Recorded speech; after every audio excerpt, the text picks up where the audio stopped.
Hey everyone, How's it going, everybody? Justin here. Eric Eric there. here. Hi. This is Sonic Boom Live. As people may already know by this point in time, if you're one of Yep. our handful of followers, Sonic Boom Live is a actually like podcast. We probably should be putting this towards a podcast and seeing how that does, but it's like a Yeah. podcast like format where we cover game industry news from a game industry perspective. Um, Eric and I have both worked in the game industry for quite some time. We do this every Thursday at 6 p.m. Eastern Time. It usually is about an hour long, and you'll get some more insights into the latest, like most impactful game industry news. And we try to break it apart and look at like the kind of mechanics of it, if you will.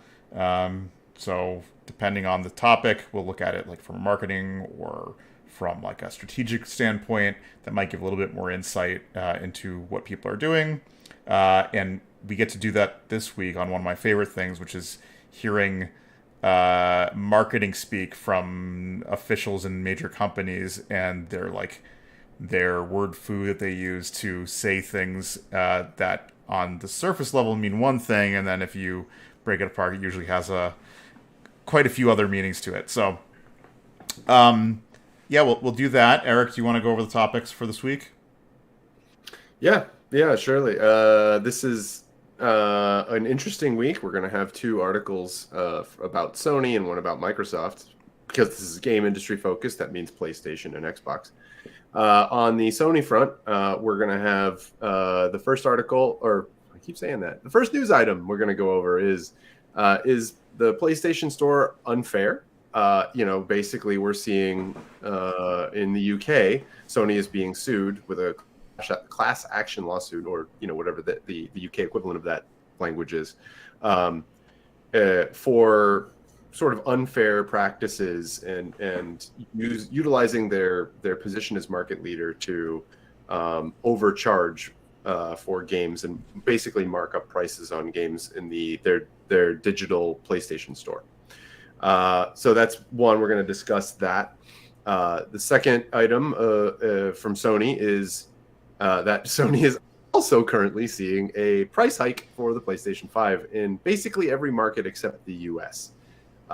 We'll go into why that is, or Sony's stated reasons for that, and why that may or may not make sense. And on the Microsoft front, to wrap things up real quick, on this intro, we have Microsoft's Phil Spencer, head of the Xbox division, has expressed confidence that the Activision deal, the $70 billion Activision deal, will go through. And along with that statement of confidence have come a few interesting morsels about what he and therefore, Xbox, the big voice of Xbox, see as the future of various aspects of game development and game industry. And one of those tidbits that we're going to focus a bit on is that the console exclusives are likely to diminish over time. We're going to see more and more cross-platform games and the ability for games that are cross-platform to network together and interact with one another. So we'll dive into that today. Justin, where are we starting? Yeah, let's start with the lawsuit that is being charged at PlayStation in the Okay, UK. We'll let's do start it. with that article. Do you want to summarize it, or do you want me to do the summary? Why don't you do the summary on this one? Yeah, it's a pretty straightforward lawsuit, unlike the handful of lawsuits that we've covered in the past here. The crux of it is a consumer rights group has is moving forward with the class action lawsuit equivalent in the UK, that charges that PlayStation has been using its position as market leader to artificially inflate the price of digital downloadable games, digital sales. Um, it's being filed at the Competition Appeals Tribunal, which to the tune of like $5.9 billion dollars. It's basically anybody who has purchased a game in the UK on the PlayStation Store since like 2014, which has a whole lot of coverage. Um, Oh yeah. the whole argument that they're making is that Sony, like many other companies who have some sort of digital distribution platform, are taking 30% of the cut. So that means if a game is, whatever, $10, Sony's getting $3 from it, and this has caused game developers in their suit to raise prices by a requisite amount, so that the money that Sony's taking out of it, they can recoup on their own. So they're factoring into the price of their product Sony's cut. That's at least what they're alleging, which we can discuss that a bit more. However, I will say that Sony's rates are standard across the entire industry for the most part. The only real large company that deviates from that is Epic, who I think they claim a 15% cut. Yeah, it's something like that, or 12% or something. Although I was reading elsewhere that the 12% cut, or whatever their cut is, does not include transaction fee, where other 30% cuts do. So that it's not exactly a 12% cut. There's space in there. It brings it much closer to the actual 30%. They're still lower, but not by as much as they claim. The 12% that I might be thinking of may be specific to the Unreal Marketplace. As game developers ourselves, that's a zone that we're focused on a lot, that we look at. And the Unreal Marketplace is different from the Epic Game Store. They're both run by Epic, but one is targeted at game developers to help game developers make games. Yeah. And the other one is a way for game developers to sell games to players, which is what, if you're a player rather than a game developer, that's likely the story you're used to. Yeah. So, so 30% cut etched into this. It's also worth noting that the 30% is different than the cut that they take when it's a non-digital sale. So when you sell a game in at Walmart, physical, the physical, I think Sony's cut's closer to like 10 to 15%. Oh, yeah, okay. But there's also a Walmart price in there that charges like another $10. So there's like another 20 to 30% taken out of game sales anyways in retail markets. It's in one sense, when you're buying a physical media copy, you're paying licensing rights for the ability to put a PlayStation marking on there and sell and work with Sony on that. Also, Sony prints and distributes the product as well. Do they? I thought you had to rent time on there, but it was up to the distributors, your own publisher, typically, to handle distribution. Oh yeah, sorry, publisher does, but the discs and the manufacturing of the discs are done through a Sony specific. That I think Sony gets, like, part of that is the manufacturing of the discs are covered in the 12 to 15%. Yeah. So they have big plants that press those discs. But then after that, and then you have the publisher has to deal with distribution and figuring out where, is it going to Walmart? Is it going to Target? Is it going to GameStop? And then where is the positioning? Are we going to get end cap priority here, or are we going to be just left to the small shelf space and all the vertical ones instead of the facing out version? There's all these conversations that happen in the chain. None of that happens in digital. All of it is handled by Sony. So yeah, Sony basically is the marketplace, and they just take a larger cut of the sale than it would be if it was Walmart. Now, there's more to go into this, but like, if you were to sell to Walmart and you're like, hey, I have this brand new title and we want to put it on your shelf, there's a standard rate that Walmart's going to take, which is around $10 off of every copy. However, you also have to pay to have shelf space. Like, they won't want to carry your game unless you go, I am going to rent this space on your shelf, that I am going to occupy this whatever space there, an end cap there, or wherever else. And of course, this becomes even more important around the holidays when you have a lot of buying happening and you have a retailer saying, hey, we're going to charge premium end cap, which was what everybody walks by. If you want the space there, it's going to cost you more it's going to cost you per month, and we'll hold it there for a certain amount of time. So those are costs that publishers also have to eat when they go push it to retailer. So again, the digital market space is a bit different. But yeah, it's Sony taking basically the bulk of all that money that would normally go to retailers and Sony itself. And to be clear, there's aspects of the digital marketplace that we also haven't covered, where you have hosting fees and bandwidth costs for games that range from a couple hundred megabytes, maybe tens of megabytes to tens of gigabytes in size. And Sony is fronting all of that because you have to go through Sony servers for this. So your 30% covers the cost of that distribution. It allows players to download the game, delete the game, download it again, delete it, download it again, right? Plus so payment, tax, all that stuff, which is liabilities for independent. There's a reason why these distribution networks exist. Yeah, and to be clear, that there are situations where people will get things like chargebacks, and this is situations where a credit card initially went through, and then the credit card was found to be a fraudulent card, and like the credit bureau reclaimed the money from the merchant. In this case, Sony would be handling that. Yeah. And there's like a whole lot of fees and stuff involved with all of that,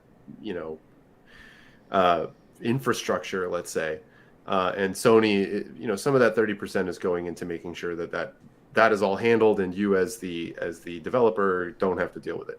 Yeah. And that's something that in physical copies, stores like Walmart and GameStop and Best Buy and whatever, all of those are handling behind the scenes anyway. I mean, they sell more than just PlayStation games, so yes. They have to do it across the board. But that's some of where their fee goes. Yeah. So I'll just continue going through the remaining facts, and we can discuss it in a bit more detail. But their main claim here is that video gaming is now like fundamental to entertainment in the UK, which it is. It's the largest by dollar revenue in the UK, or pounds, but still, it's the largest entertainment by earnings. But they claim it's critical to people all over the UK to find community and connection to others, and that's like why it's important that Sony takes action on this as the market leader, to take some sort of corrective action and try to bring down the costs of games. But yeah, they say that if the high price is basically robbing people of that connection by creating artificially high prices, and people who are underprivileged and do not have the money to buy games as easily as others are being penalized because of these costs. So, what are your thoughts on this lawsuit, Eric? Oh man. Yeah. Oh boy, this is a real tough one, because this is going to get right into there's a lot of really interesting aspects here, but some of it is like, sort of, where do you stand on capitalism versus some other form of a sort of economic system? Because in theory, there's nothing that Sony is doing here that is necessarily directly anti-competitive. Yeah. Businesses are able to set their prices. Sony could charge 50%. There are in the music industry, that is not an unheard of split, where you make the music and we will handle finding people to like in production music, where background music for TV shows and stuff. I have a piece of music and I want to sell it, and I'm going to work with some company that specializes in that. They're going to take 50% of any income. Right. In some cases that's pretty common. In the games industry right now, and most digital marketplaces, it's 30%. Maybe Sony charges 50% suddenly. What happens? People fellow game developers probably go and say, I'm not it doesn't make any sense for me to put that there. I'm going to just sell all my stuff through the Xbox. Right. Because they're not the only game store in town. They're not the only possible solution for this. It feels. I think they may have a very large challenge ahead of them in proving that that there's some malicious thing here. I mean, it seems like there's a couple of like pieces of this that seem like erroneous in concept, and then there's like a part of this is like, here's a legitimate argument that can probably be made, but like the things that don't make sense is that Sony's position as market leader, sure, but excuse me, we as a person who wants to play games, you have the option of PlayStation, mobile, tablet, PC gaming market, et cetera, and other consoles and whatnot. So it's not like Sony is like Apple and Android, where there's like two major players in the mobile market, and in California they basically said it's a duopoly. But in the case of PlayStation, it's like they may be the market leader by whatever it is. They're 30% of the console and gaming market, not including mobile. It's kind of a stretch to be like, because they're positioned, they're the one that basically sets the price, when this is clearly not the case. I don't think they're doing anything to set this price. And the cost of games in general are way cheaper than they actually should be. Right? Like, yes, absolutely. There are the handful of games that, especially on console, like these high production value games. On console, these high production value games, like, can make or break. Like, they're $100 million, $150 million productions, and they need to sell a certain amount before they even start seeing profitability, and that's not including marketing costs and publishing costs. So, yeah, I mean, I think, generally speaking, games are pretty undervalued. I always like to go, like, look, I'll go to a movie theater, and I'll pay basically like $7-8 an hour to enjoy something, and I've been totally fine with that.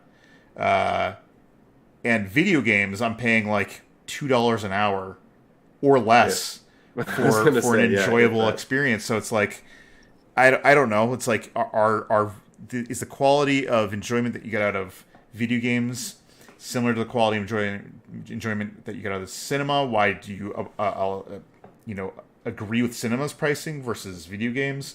Like, culturally, why is that acceptable if we're going to make this argument? Like that's sort of my second point. I think the third point is like what the actual piece here is, like the $30% charge that Sony is making and every digital marketplace is making. Like, is that justified? And I think that may be something you could talk about, Eric. Yeah, it's the whether or not that's justified is sort of like a real tough business question. We started to see the clearest sort of conversation we've had of that came out of the Epic and Apple argument, where they literally dug into the business, and I'm not sure how much of that was unsealed from the court, and how much of it leaked. But what is the cost to maintain a digital infrastructure for a digital store, and how much of that just is pure profit, and how much do you allow for pure profit, right? Like if I could sell you a peanut for $500 and you were willing to buy it, can someone sue me because I overcharged for a peanut? Or is that the interesting? Well, I was going to say, like, I think the argument that they're making, kind of like the argument that they put forward, is that they're trying to equate gaming to a necessity, which you may or may not agree with that, but it's like, it's the sort of thing where it's like, if I had to eat peanuts and you placed that at $500 and I had to buy it, that's price gouging and like basically extortion for profitability, and that's where I think there's actually a real argument there. Right, and I think that's, to me, is the interesting part of this whole sort of article at this time, or news item, is that they're trying to argue sort of almost for a new right, here in the States, we have had people discuss that like access to the internet should be a right in this day and age, just like access to food and water, and to some people, healthcare. Some people not so much, but but there's it sounds as though their argument about that the statement that video games are critical to UK citizens' ability to find community and connect with others is the linchpin on, I think, their entire lawsuit. Because if they can prove that, then they might be able to say, like, look, because this is a necessity in today's culture, you can't be excessive about it. You can't just make this like a super privileged thing. You have to make certain affordances available for people who with lesser income and make it so that everyone has access in some way. I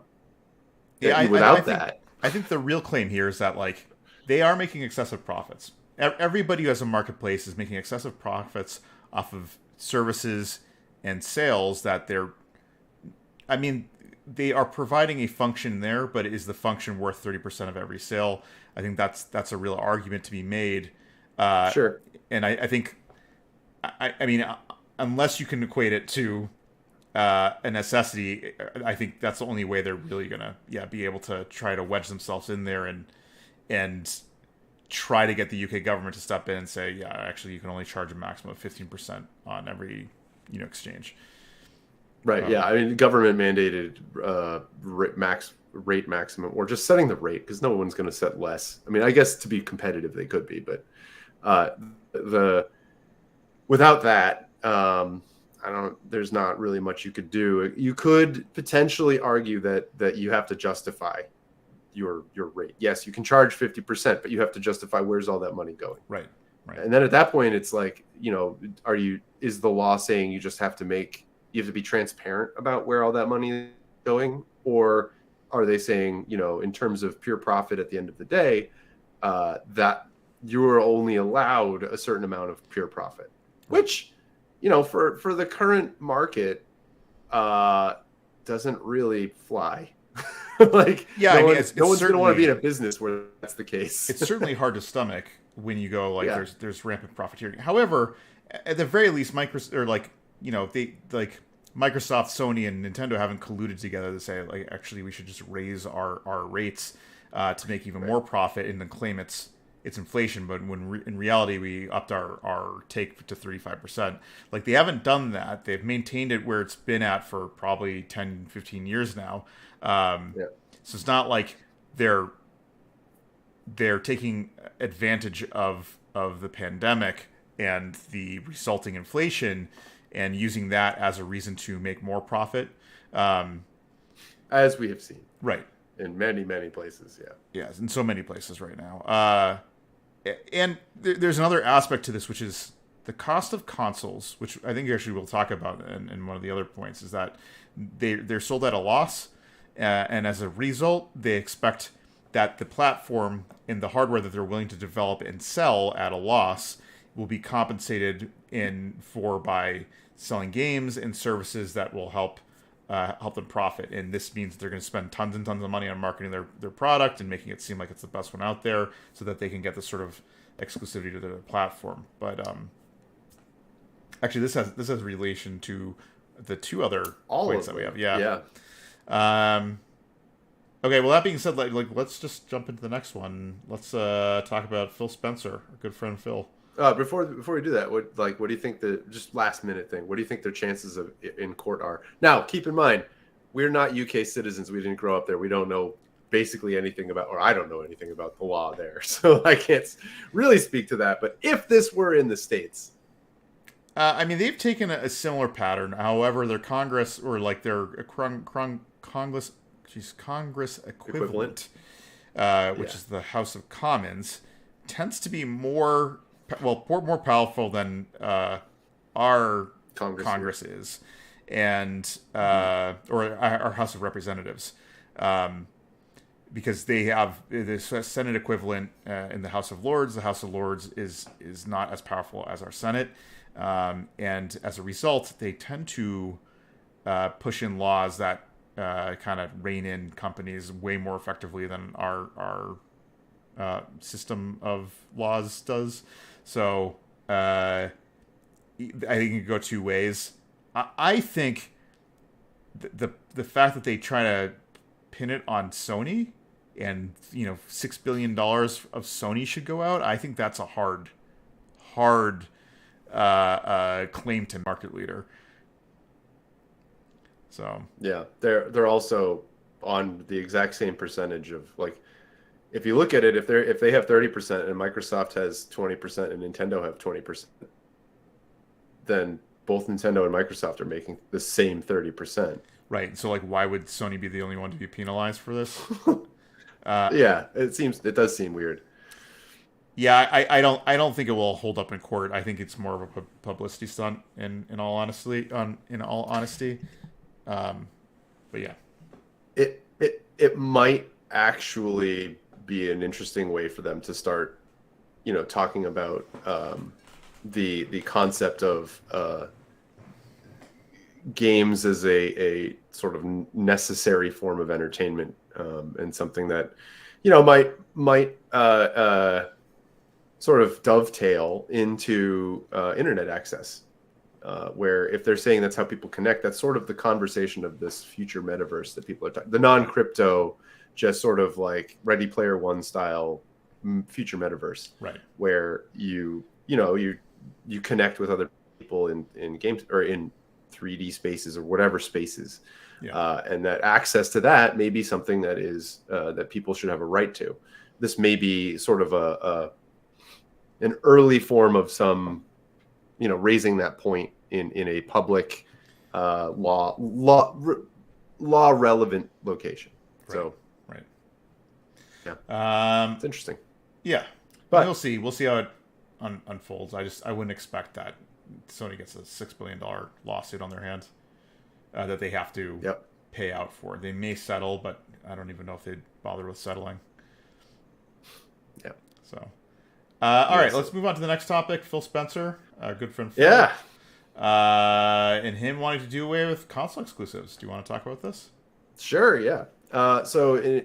Phil Spencer recently was interviewed by Bloomberg, and during that interview, excuse me, he was a little bit sort of candid with his thoughts and just sort of opened up, said a few things.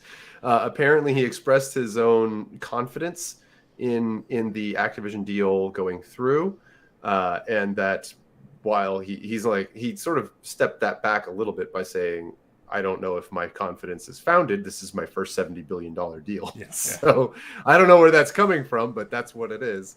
And he said that, there were a few things that came out about, there were questions about what's going on with the, the labor unions at Activision. How is Microsoft going to handle that after the transition?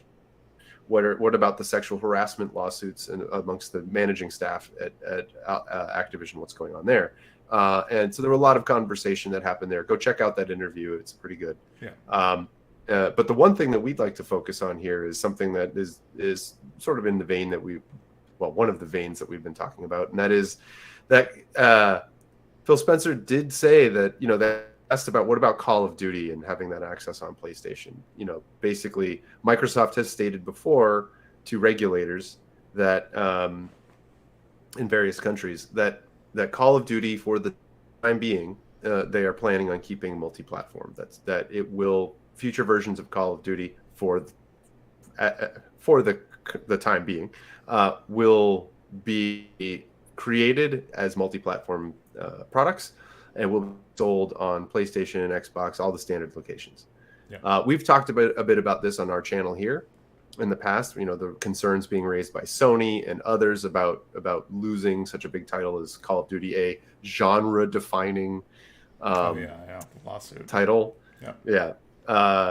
In this case, what Phil Spencer sort of took it a step further and said that expressed his opinion that we're likely to see fewer and fewer exclusives in the future. That we will start to see games that are just whatever piece of equipment that you have connected to your display or whatever, you'll be able to play whatever game you want. And even if it's on, like, I'm playing on Xbox and Justin is playing on PlayStation and someone else of our friends is theoretically playing on whatever Nintendo device, that we'll all be able to interact with one another. It won't matter. You might see differences in what's, available in interface or whatever, but that you'd be able to play these things together. Yeah. For them at Microsoft, his claim currently is that they're interested in just making sure that more people have more access to games. Yes. That is sort of their driving goal here, is to say, no, we why would we restrict it? Well, we can broaden our player base by doing that. That now, no, he has not gone as far as to say every game that we make going forward is going to be non-exclusive. Certainly, there are exclusives to the Xbox / Microsoft ecosystem right now. Game Pass sort of makes this almost questionable, because anything, like, you can play Halo Infinite on a phone if you want. Now, because of the way Game Pass is built, but it's just through their network. And that may be a little bit more of what he's speaking to in the future. Justin, what do you make of the comments so far? Phil Spencer's very good at politicking, I'd say. Yeah. Like, he's I find it fascinating anytime he is caught in an interview and how he words himself, because I think I said this earlier, he loads what he says with a lot of meaning. So, like, even with the Activision deal stuff, like, he cannot say, oh, this is going terribly, or, oh, I really have, like, Sony's argument in Brazil has a lot of weight to it, and this may end up tanking the entire deal because of the strength of the Call of Duty franchise. There's no way he's going to say that, right? So he has to say, I'm pretty confident about it. I expect this to go through. I think it's going to be done in January, because anything other than that would tank, or would probably have an effect on Microsoft stock, and he'd probably be under fire and potentially lose his job, right? So self-preservation number one is, like, don't say the thing that's going to get you fired. I mean, he is also very good at saying the things that gamers want to hear, and that's, I think, one of his, like, the biggest strengths that he has, compared to, say, like, Matrick, who was really good at saying the wrong things. I think it's Matrick, right? I want to say it was Matrick. The name is familiar, but I don't think it was. He was the guy that was like, yeah, no, it was Don Matrick.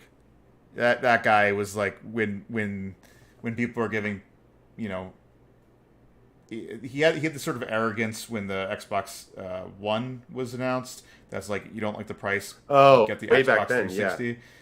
Like that. That's the guy, and he's replaced by Phil Spencer. Phil Spencer's much better at this than he was. He's good at telling gamers what they want to hear, to put more faith into the Microsoft or Xbox brand. And so, like, everything he says in this, right? Like, when it comes to Activision's movement towards trying to weed out their harassment issues, he's like, I think they're doing a great job, and I should applaud them, and and people have a right to expect good treatment in the workplace. But he doesn't say, I love unionizations or anything like that, or like, these people should be unionizing. None of this stuff is said there. He just says, I respect I respect people's rights and desires to have a respectable workplace, which is exactly what you'd expect him to say for someone who's like, I can't talk about unions, I can't talk about, so, like, So when it comes to this statement, it's very convenient for Microsoft to be able to say this when they have not been the market leader for more than or right now they're going to their second generation, or like their second Xbox generation, and it's even arguable to say that, like, the Xbox 360, although it had a lead on the PS3 in the US market for quite a while, they tied in the US by the end of its lifespan, and they didn't really have a lead in Europe at all. So like, I don't know. It's to me, it's very convenient for him to be able to say this. That's what I'd say as like the overarching theme for how he talked about this. Yeah, yeah. He also is probably taking some pages out of Steve Jobs's playbook. You Mm-hmm. know, there have been many situations where, I mean, I use Steve Jobs because he's universally known, and there are very clear, hilarious examples where Steve Jobs said things like, "We're never putting a screen on an iPod."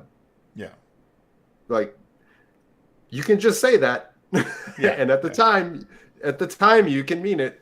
Right, It doesn't stop you from actually doing that later. right. Nothing stops you from changing, and like that's sort of one of the aspects here that we may be seeing is that they can come out and say like, yeah, we think this is going to be great. Like everything, as Justin said, you know, he understands that everything he says has an effect on the company's Yeah, stock, yeah, which is huge. That affects all of their, you know, tons and tons of people, and not just big. You know, there's such a big stock that a lot of, you know, if you have a 401k, there's a good chance a little bit of the stock in there, you know, is that's backing that asset is probably Microsoft stock somewhere.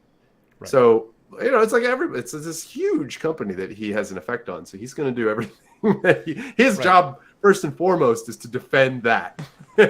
And he seems to be very good at putting forth, as Justin said, you know, putting words together that appeal to gamers, that are gamer friendly, that are, you know, industry friendly, and that are not going to cross a line with the stock and Right. whatever.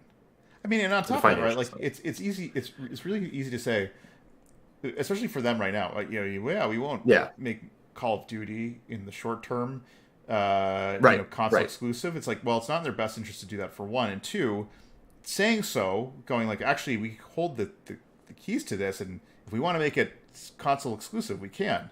Like that make tank the Activision deal on that statement alone. And I'm not going to say that, right? Why would he say that? Why in his Yeah. right mind would he say that?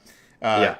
but they do hold the keys. They can say, hey, we're going to make a console exclusive anytime we want. Like if Sony doesn't want to put Game Pass on their platform, then we're more than happy to yank it from their, you know, yank it from their platform. And maybe a more aggressive CEO, business leader may do that when Game Pass starts plateauing and they're not able to get the usership that they're expecting to get from it, right? Like it's Yeah. that sort of thing. And it's like, you know, if you're going to make these statements, it's like, okay, Microsoft, like, go first, right? You have the infinite backing of Microsoft Office and Windows to pay for these Yeah. experiments. Like, okay, Starfield, make it multi-platform. It's like, no, they're not going to do that. It's a selling point for Game For Pass and their the Xbox. services. Yeah, Yeah. Yep. And it which is, you know, sort of it has to be going into their ledgers, right? yeah, And their balance sheets at the end of the day. What made Call of Duty one of the things that made Call of Duty so popular and sort of just take over the FPS, take all of the oxygen out of the FPS genre for, you know, a decade and a half, 2 decades now, was that it was available everywhere. It didn't matter what console you had, you could get the latest game, and that meant that Activision could sell to literally every gameplay. Every gamer could right, pick up a game for their console. They would probably be about the same price across the board. yeah, So at that point, you know, that's what we're looking at here is Activision said we can put in this amount of money to make the game, expecting that we're going to get this amount of money because we're selling to all of these platforms and making back all that money. yeah, If they suddenly said, you know, we've talked about this before, if they suddenly said, no, we're only doing these two, like Windows and Xbox, and then we get rid of something like 60% of the potential income we're going to have, that's yeah. no businessman is going to be like, you're going to cut our profit by 60%. Why? Especially What are when you a doing? game like Call of Duty has been able to be like a $300-400 million game Yeah.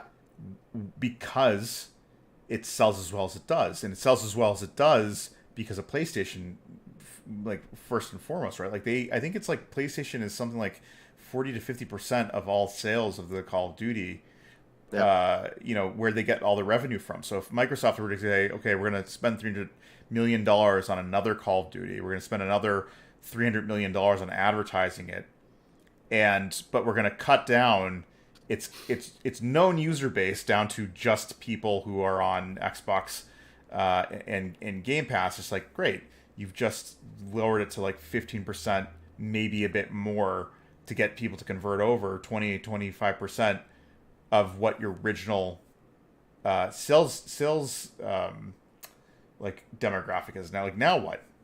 Not demographic, your sales body, I guess, or consumer base. Yeah, consumer base. There you go. Thank you.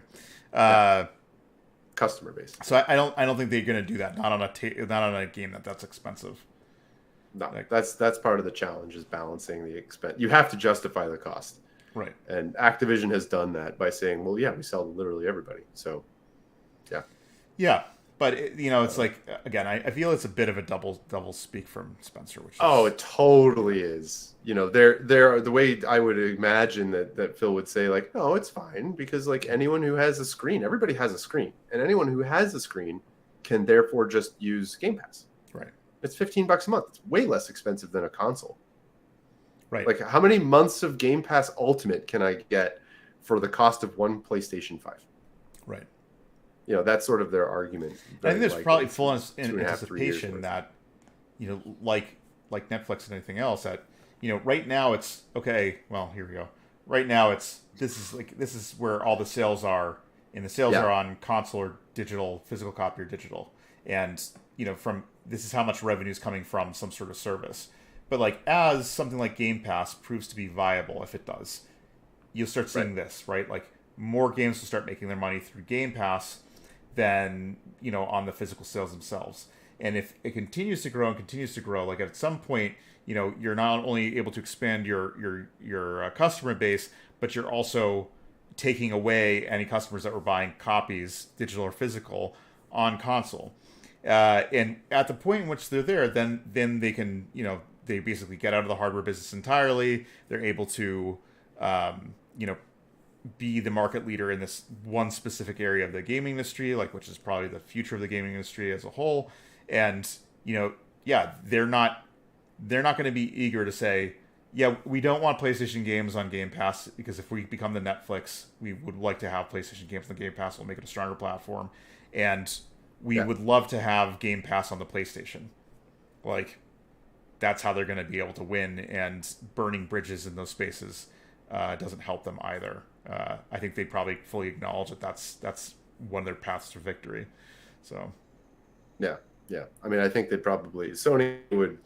I'm imagining a future where like Sony has to agree to something like that due to legality of certain governments require it. If they want to play ball, they have to do this. Plus, if that's the case, future where PlayStation has an equivalent service at some point, and you have to subscribe to both in order to get the best of PlayStation, the best of Xbox Studios, right? Which is like HBO and Disney and Paramount, all these, Netflix, all those things. Yeah. Which, by the way, interestingly, you can get apps for those on all of the consoles. So there's sort of an argument you might be able to make eventually. I don't think now is the time, due to questions about execution of software and what that means for platform security. But there may be a future where people start to argue, like, well, look, Sony already allows me to get video from whoever. I can set up a service for all the movies that I want, and I can put this in the media app for the PlayStations. Why can't I do that with the game? Yeah. I have my own small game store service that's like Netflix, or I am Netflix, let's say, and I have my subscription game service. Why can't I just, in the media section, have like a little app that lets people download and play games from that? What's so special about movies and TV versus video games? Both entertainment. So there could be a future where that sort of becomes a conversation that Sony right now is very loath to have. Right. Actually, anyone with a platform right now is sort of loath to have. Right. Yeah, I mean, I don't know.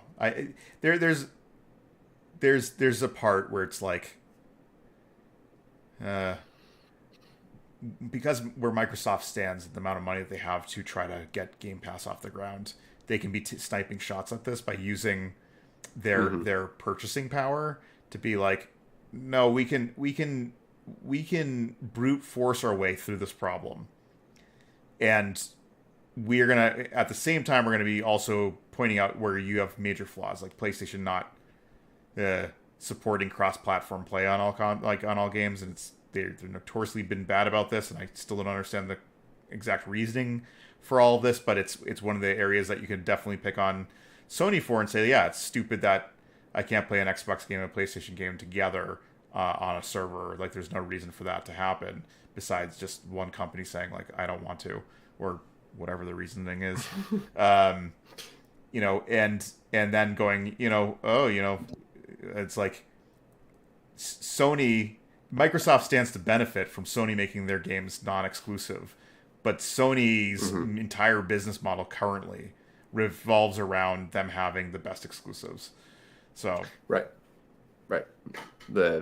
All of the Sony Computer Entertainment published titles, which, to be fair, they are also making available outside of Sony's ecosystem. Slowly. They just have very timed exclusives. The other thing too, I mean, this is actually a point which is like, if you want this utopia that Microsoft talks about, like, get a PC. Yeah, right. Like that's what that you might not Xbox get everything day and date. Game Pass, and I think it's the only issue is, right, you don't get everything day and date, but I think it's still a matter of time before Sony fully commits to saying, like, yep, brand new games will release day and date. It's just, they weren't preparing for that generational shift where Microsoft was. It's not going to be until like next generation, maybe mid generation, where they go, that's the path that we're taking because we can get so many PlayStation Plus whatever subscribers. Yeah, it may also be a situation where, like, to be fair to Sony, who do make games exclusively for a platform, even though the architecture of the PlayStation 5 and PlayStation 4 before it are x86 64, that they share the basic core set of features, they're not exact, and it does take money to port. And if you look at the PC market, the PlayStation 5 is still likely, I'm guessing right now, but it is likely still more powerful than what the average user's PC is capable of. Yes, PC, hardcore PC people who spend lots of money to just get the latest hardware may have upgraded to PCIe 4, 5, whatever it is, that allow your M2 hard drives to run at 7 or 9 gigabytes per second, or whatever the gigabyte, I don't remember which it is, but that spec, which would match what Sony's drive is capable of. And without that, you start having to change the affordances that you create for loading screens and all this other stuff. The design of your game has to change. So there's a little bit of, it may be that time lag is partially to allow developers to make up the difference between those APIs, and also just to let the hardware catch up. Yeah, they actually, Digital Foundry was going over Spider-Man, which was developed for the PS4 even. And now they ported over the PS5 version of it, but they were saying that when you swing through the city at very fast speeds, which the game is capable of and certainly capable of on the PS5, you start running into weird graphical issues with its ability to basically stream in the texture data that's necessary. So in most cases it looks fine, but there's definitely some visual issues that show up when you don't have not the best graphics card, but like performant SSDs that can volley data quickly, and the right type of CPU bus, memory to RAM to CPU bus, and drive to CPU to RAM, that triumvirate. Do you have the right band, bus speed for that, assuming that GPUs are sort of have similar bandwidth across the board as well, because that's also a thing, particularly if you're looking at what is it? PC game or PC systems on Windows, because they have discrete memory for the GPUs. They'll have it's like 12 gigabytes of onboard RAM, typically something like that. Mm-hmm. And then you have to send that memory over.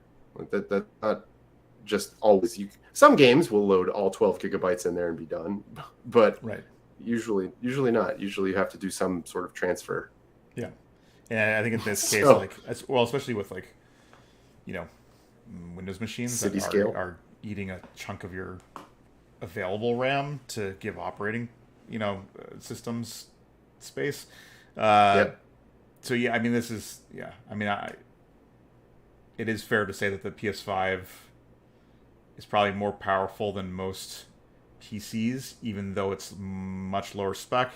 The type of game that can be run on that right now and that's optimized for PS5 needs a lot higher processing and computational availability of the system. So it would be a higher spec system than the PS5 to perform the exact same way. I think the only thing where that doesn't actually hold up is like ray traceabilities. Like the ray tracing engine on the hardware in the PS5 is just not even as capable as mid-level NVIDIA cards. But that's not the whole graphic story there. It's being able to stream textures quickly and computational power that in certain areas it's just like, yeah, the PC is still going to need to catch up in some places where have really high spec systems. So all of this to say that and we've mentioned this before with at least my personal feeling bummed that Microsoft decided to add a lower spec machine to this generation from the out of the gate. That you always have to, as a game designer and developer, you always have to pitch your game to the lowest spec that you support. Yeah. And one of the nice things about being console exclusive is that you can focus all of your energies on usually one set of. Assuming you're not building for specs. PS4 as well. Right. Well, in that case, what you're doing is generally you're building the PS4 version and then taking a little bit of time here and there to see if you can up the, up res things or not crunch them down as much for the PS5, right? But your core systems, all of that is going to be focused on PS4 first, if that's your support level. And the same thing is if you're a cross-gen title cross-platform, and you're doing, say, the Xbox Series consoles, the X and the S, and you're doing PS5, then you're going to target the Xbox Series S first and say okay, we have to fit it in there. Yeah. If we can fit it in the Series S, it'll fit in the X and it'll fit in the PS5. Yeah. And that's going to limit you. That's just going to limit you. And now if you're saying I want my games to be day and date on PS5, and if Sony had to do PS5 day and date with PC, that would change what they can do with their designs, because not, unless they're specific, they go with extreme PS or PC minimum specs. Yeah. I mean, we'll see. Nixxes is there, and I think Nixxes is beginning to ramp up to start accelerating their ability to get things to PC. But I think another aspect of this is this: if they actually do, PlayStation Premium plus Premium or whatever it is, and take on streaming more seriously, day and date is possible on the PC. You just need to have PlayStation Premium to be able to access their streaming services, which is Microsoft, right? That's their whole thing with the Series.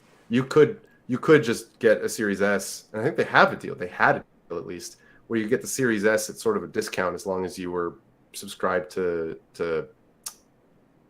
Game Pass, or possibly just Game Pass Ultimate, and you stayed on it for 2 years, something like that. That would do is give you a little bit of a discount on the console, but basically, if as long as you connect your Series S to a high resolution 4K TV, presumably you could, if you didn't want to play things locally and have the limitations of your Series S hardware, you could just stream it and then get whatever the maximum resolution, maximum speeds are possible for the the Game Pass network and service. So there's some really interesting future things where people have speculated in the games industry that the new next generation are going to be thin boxes and everything's going to be Right. handled on the server, I mean, like actually, doing going to our next point, modern which Doom on the Switch. yeah, I mean, going into the next point, Right. which our next Yeah.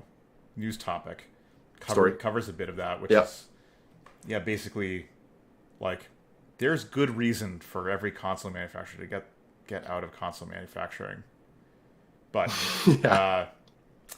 actually let's just go into it, Uh, right? Like let's talk about yeah. PlayStation bumping the price of the PS5, which made waves this morning.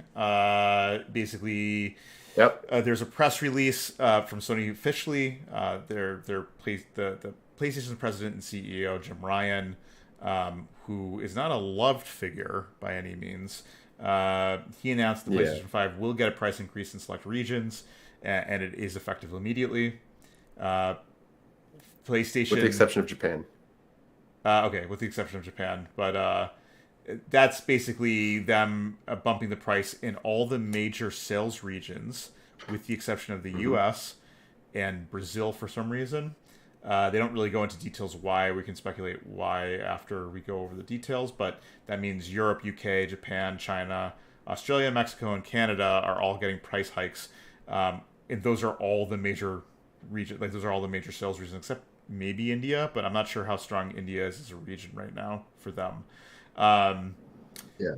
so yeah, that they're getting price hikes. They're getting price hikes at around 30 to 50 USD for each region. It kind of varies, which is also strange. Like Australia, I think has the smallest bump, um, and Canada has a medium one. UK gets a strong one. They get a $50 bump. Um, this might tell us a bit as to why they're bumping their price, but that's what we know so far. Um, they're also the first major manufacturer, maybe the only console manufacturer to have this price hike, which we'll talk about a bit more as well. I think yes. Microsoft just before this came out and said they will not be hiking the price on it, which Microsoft can do because they have a lot of money behind them to make the Xbox platform successful this round. Nintendo is in a bit different situation. Do you want to talk about why Yeah. you think might not price hike? Yeah. So Nintendo, I mean, Nintendo, other than the fact that they sort of quasi did a light refresh of the Switch with their OLED model recently, Yeah. All the rest of the guts of the Switch are now relatively old for a console. They're on their sort of presumably as standard generation let's go. They're sort of entering their final years. The Switch systems are. Yeah. Now, that typically means that they should have their parts and the component fabrication pipelines all on lock and have lots of components available and basically be making a healthy margin of profit on there. So there's a bit of wiggle room. So what we may be seeing with Nintendo instead of a price hike is the lack of a price drop. Yeah. If they're to overcome these economic environment situations that Sony is referring to here. Yeah.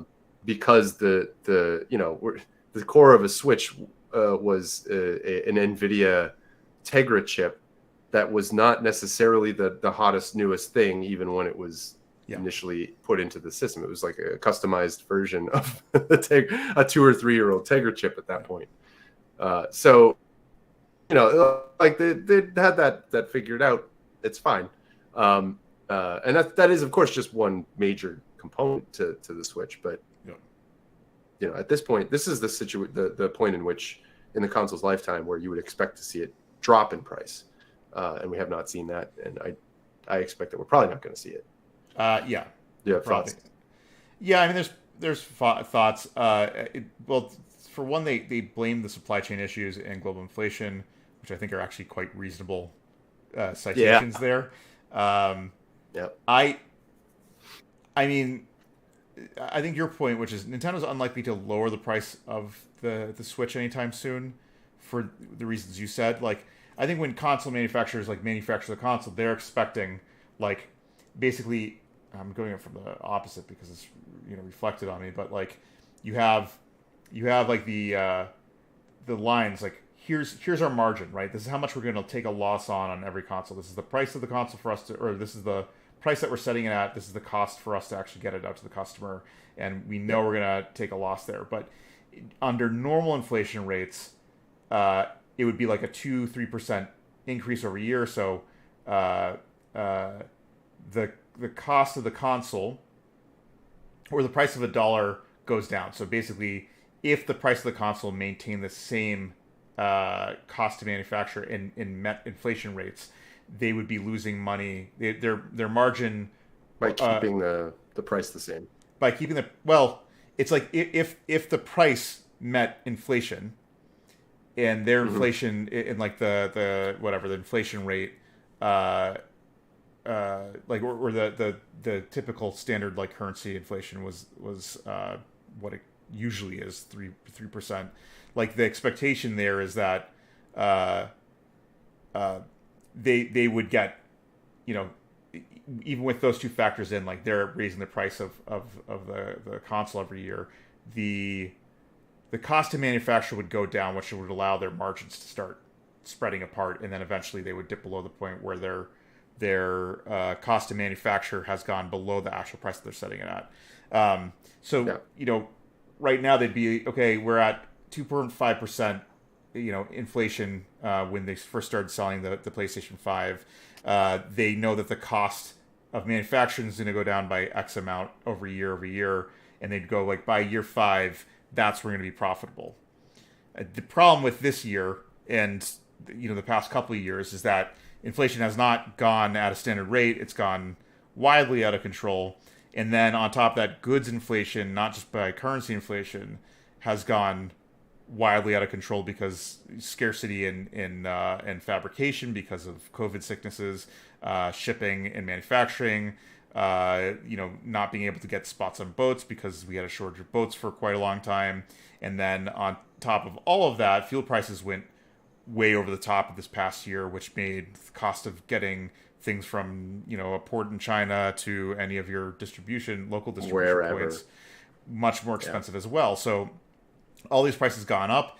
You can expect that like whatever the Sony was taking on it, like 20% or like $20 loss or $30 loss on every console sold, that probably started climbing up and becoming like $30-$50, and then on top of that, currency inflation. So like it's bad news for anybody who's selling their console at a loss going into this, and that includes Microsoft. So them being able to lower the price anytime soon was just blown out of the water.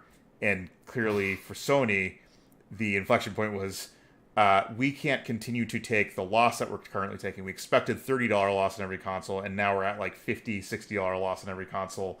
That's unacceptable. If we want our business unit to maintain, we're going to have to increase prices, which is clearly what they've done. Right. I mean, and they haven't even been able to reach market demand yet.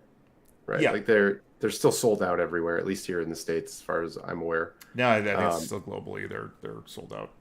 Yeah, and they went. I think they sold something like 11 point something million PlayStation 5s in the first year, and then the second year they sold 18 point something million, and they're trying to do more and ramp up their stuff, but they're still feeling restricted and limited by their by the global supply chain issues. Yes. Both in terms of getting the components necessary, and also, as Justin mentioned before, just getting all the logistics straight. Yeah. And working with port closures, manufacturing. I should say, manufacturing is the term. Assembly in China has affected a lot of companies because of all the hard lockdowns that China has done as a result of COVID. They're still doing it there, whereas like for us in the States, it's almost as though no one thinks about COVID anymore. and things seem to be For now. basically back on track. Right? Yeah, until we get some new big, Variant. whatever the next variant is. Yeah. Yeah. But right now, the in in a public place I was in recently, it felt like there were 2 to 5% of people wearing masks. Everyone else is just normal. Yeah.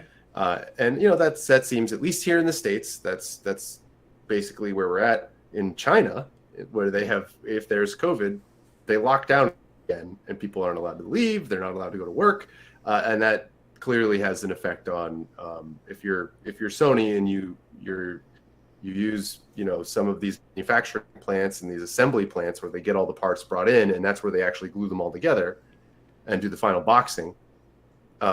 If that city locks down, there goes your capacity to build the stuff that you need to ship. Yeah, for however long they're locked down for. Yeah. So, that's something. This isn't just Sony either. Other major manufacturers are hit by this. I will say, very likely one of the reasons. So Apple earlier today or yesterday announced that they're trying to close the gap between where certain pieces of hardware are made in China, and they've opened plants and assembly factories in India as well.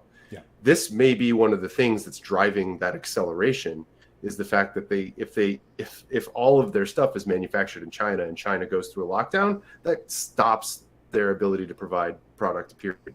So they're maybe just diversifying. Not only that, I would but not also be surprised. China now seems more than happy to wield their dominance in certain places like rare earth metals and manufacturing as a tool to throw their global influence around, and it's causing a lot of Western countries to rethink how it is that they're going to allow China to continue on the path that they're on and have as much control over their local economies as they do. Yeah. Right. So this is all aspects of this, and Sony has to navigate all of this in order to try to get people PS5s and maintain a business that isn't just tanking. Yeah. And it sounds as though, I'm not sure we covered this aspect, but one piece of that they mentioned is there's the question of why the U.S. Why does the U.S. get this privileged status of not suffering a price increase? Yeah. We think there may be two reasons for this. One is that the United States is one of Sony's biggest markets, and has market. And it has a huge effect on their sort of perception globally as to their success and how that's doing. A lot of media companies based in the United States sort of broadcast everywhere, and if Sony's doing well there, then that sort of trickles out into everybody else. It's sort of this aura of success that surrounds the brand. Additionally, Sony specifically mentions that there is, I guess they call it the current global economic environment. And there are others who have read into that, sort of in the financial sector, who sort of pair the fact that U.S. is not getting a price hike with the current status of relative value between currencies, and say that the U.S. dollar right now happens to be very strong. Yeah. Relative to other currencies. So if the US dollar is strong, then Sony theoretically, even selling at the current rate, even though there's been inflation, are able to make it work because the dollar goes further, the dollar that they're getting, than the other currencies, where like they're just, when we convert back into the wherever Sony said, the yen, or the or if their headquarters where they have their big vault of money is the United States, then converting it back into the United States, it goes not as far. So they're going to need to make that up by ratcheting up the prices in those other markets, which is really unfortunate. But that's one of those factors that you sort of get to think about suddenly in a global economy. Yeah, I mean, because I think what people are looking at is well, why just inflation? Inflation in the U.S. has been hit particularly hard, and is probably right in the middle of the pack against other, of these larger economies they're trying to sell into. But yeah, it's the strength of the dollar that's probably offsetting their losses here, and they're more willing to probably take the losses that they're currently getting per console. Uh, they're probably willing to take that because the U.S. is the strongest market. If they were to do something to it, they may lose overall sales. So they're probably taking a calculated risk, saying, we can raise it in UK, Japan, China, Australia, Mexico, Canada, knowing that may affect the bottom line sales to some degree, but as long as we can maintain the strength in the United States, then we can succeed as a console platform. Yeah, it's it's all very interconnected and complex, and I think I don't blame Sony for, in their blog where they announced this, they just said, "Hey, global economic environment." Are they going to get into all these details?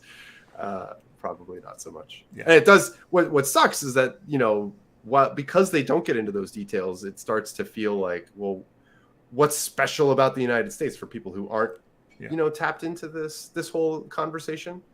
Yeah. It's almost unfortunate that they don't provide a why. I mean, their why is solid, right? Like, it's not. Yes. It's not there, right? And like, why I think you don't see it from Microsoft and Sony is Microsoft is willing to take a large loss. They've already been willing to take huge losses on the Game Pass platform. That they're going like, yeah, I mean, we can. I'm certain the Xbox Series X is where they probably lose the most amount of money per console sold, and they're just willing to. Like, they're already selling at like half the rate that Sony sells at anyways, and they wholly expect that a lot of the money they're going to make from their services doesn't even have to come from the console itself. It comes from Game Pass, which can be played on PC, mobile, or whatever else. Sony's a bit different here, where they don't have that luxury. They don't have the backing of a massive software business that prints money for them to take the sort of risks that Microsoft does. And so, like, when people are upset about Sony at this, and rightfully so, they don't want to see the price of their goods go up with everything else where all the other prices have gone up. Everything's going up, yeah. But I think they're acting like a reasonable business unit with this. I wouldn't like it either if I was, a PlayStation fan that's still waiting to get a PS5, realizing that now the PS5 is $50 more expensive than it was the day before. Right. And they're also not the first to have done this in the game industry, right? If we include Meta's which we talked about, I think, last episode. Yeah, 2 weeks ago. The Quest 2 also got a price hike. Yep. It's just weird because $50 or something. We would expect price lowering around this time, maybe next year, but that's not going to happen with supply constraints. So like the cost of hardware hasn't gone down probably in the way that they expected to, and the price to, the buying power that they've set the prices at are now much weaker than that was. So like they're in a lose-lose situation here. If they don't do something about it, they're going to take a large loss, or they will, I don't know. They take a large loss, or they, raise the prices, and we're getting, fairly. It's not super unreasonable change in price. Like $500 to $550 is not the most unreasonable thing. It's just no one wants to see it. People would much prefer to see it like the PS5 drop to $450 or something. Yeah, it's sort of along those lines. There is a sort of a kind of a funny statement that Sony ends their blog on. Their blog entry where I bring that up, the blog, because that's where they announced this officially. But they're basically, their final statement here is, our top priority continues to be improving the PS5 supply situation. Okay. Yeah. We get that. So that as many players as possible can experience everything that PS5 offers and what's still to come. Yeah. So on the one hand, yeah, I get it. You need to make more for more people to be able to buy it. On the other hand, you're raising the price, which is theoretically pricing out some people. Yeah, I mean, it sort of plays both ways. I get it, but it's an unfortunate situation that we're in, where like it would be fine if everybody was somehow making up for that inflation. But we know that at least here in the States, not everybody's like, yes, inflation is happening, but people's incomes are not inflating at that same rate. Right. Like, we went up 8, 9, 10% inflation over the last year. How many people had an 8, 9, 10% raise? Yeah, I mean, no, I mean, I agree with Like, that sentiment, right? Like, the cost of goods only goes up over time, and yeah, if your wage isn't meeting it, then you're in a situation where you're making less and less money per year. Certainly, with this move for them to like raise prices is not great, but I don't think what Sony's doing is unreasonable, right? no, yeah, I don't That's either. the only thing I'd say is like it's not it's not like we're just going to grab money. Like we're just going to have a money grab out of this. I'd actually say that 30% thing that we were talking about is more of a money grab than them raising the price of the console hardware. Yeah, Which yeah, they've probably taken a much larger loss on than they had originally anticipated. In addition, right. if they want to get stuff manufactured quickly, they probably have to pay for the privilege to do that at the manufacturing facilities or getting priority at the the parts suppliers who are probably struggling to get their parts numbers up, and if Sony wants a first grab at that, they're probably going to pay for it. So not only are they going like, oh yeah, like the price of the dollar has changed, or any dollar has changed, and shipping and manufacturing costs have gone up, but like the cost to get the ability to even produce something in the volumes that Sony wants to produce in also costs them money. Right, so this is like compounding multiple ways in which they're just not going to be getting a break in the cost for them to manufacture PlayStation, and I don't think that the price for them to manufacture PlayStation has gone down considerably. Like, Yeah, no, I imagine that what is it? I mean, if they anything's have, gone up, like I would yeah. imagine that the price to produce a PlayStation in 2020 is more expensive today than it was then. In terms of the dollar, yeah, I mean, at the very least, due to inflation, right? I mean, even if you forget the dollar, right, in like the purchasing power of money, I would not be certain that the cost to manufacture with the cost of fuel, the cost to like for full transport stuff, distribution to market, yeah, just the distribution. So Agreed. the cost of any Agreed. one system is Yeah. is if it's different than it was in 2020, it's probably not. It's probably marginally different, and then you then deal with like currency inflation as well, which means Yeah. that the So I would be shocked to see that they're making anywhere close to like the profit margin that they probably expected in 2020 on a PlayStation 5. Yep. Um, and same thing. Like I think what would be interesting is the benchmark will be Nintendo. When Nintendo releases the Switch 2, whatever it's going to be, Whatever they do. I'd love to see the price that they price it at, because I think that will be your telltale sign.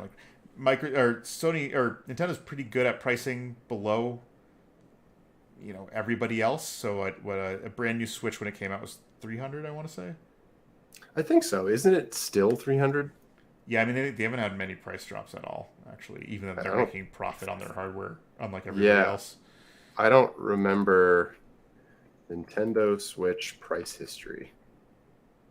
I don't. I don't recall them having. Uh, I guess it was $399 maybe when it first came out. $400. So it's just priced barely under